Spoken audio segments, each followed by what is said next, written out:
scholar, one of the top in the world, and he said that Prophet Muhammad, peace be upon him, was a prophet. That's right. Professor Keith Ward, he's a professor at Oxford. He's Britain's probably most senior Christian theologian and a philosopher. So when I asked him, Britain's leading Christian theologian, what do you think? Do you think Muhammad is an authentic prophet of God? And he said yes, and explained that why. I then went on to ask him a follow-on question. What about his colleagues, his Christian theologian colleagues and philosopher colleagues? Now this is at the highest level, the top elite of the Christian academy in the world, because he is part of that elite group. What do they think about the Prophet Muhammad?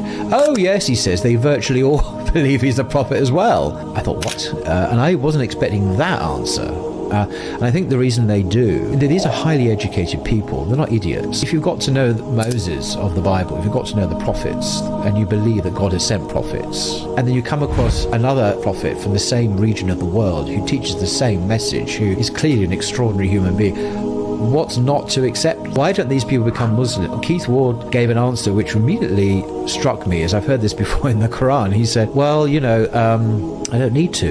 I follow the tradition of my fathers and denomination, his religion, and he doesn't feel a need to convert. And the Quran says this, even when they're wrong, you still follow them even when they're wrong. I didn't find that very compelling. It was between him and God. He was very clear.